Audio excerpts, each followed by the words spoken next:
జగన్మోహన్ రెడ్డి గారు 2019లో ఉరవకొండలో జలదీక్షకు వచ్చాడు.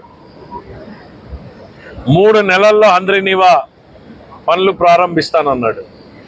5 సంవత్సరాల్లో గంప మన్ను తీయలేదు. ఇవాళ మీరు కళ్ళెదురుగా చూస్తున్నారు. 1 సంవత్సరంలో మేము పని చేయగలిగాం. ఎందుకనంటే మాకు మనసుంది. ఈ రైతుల పట్ల, ఈ జిల్లా పట్ల కమిట్మెంట్ ఉంది, చిత్తశుద్ధి ఉంది. వాళ్ళు కేవలం మాటలు చెప్తే, మాకు అప్పుల సంసారాన్ని వారసత్వంగా ఇచ్చినా సరే మేము ఎంతో శ్రమ కోర్చి ఈరోజు హంద్రీనీవాని పూర్తి చేశాం. ఈ జిల్లా రైతుల నమ్మకాన్ని వమ్ము కానియకుండా పనిచేస్తామని మరొక్కసారి తెలియజేసుకుంటున్నాం.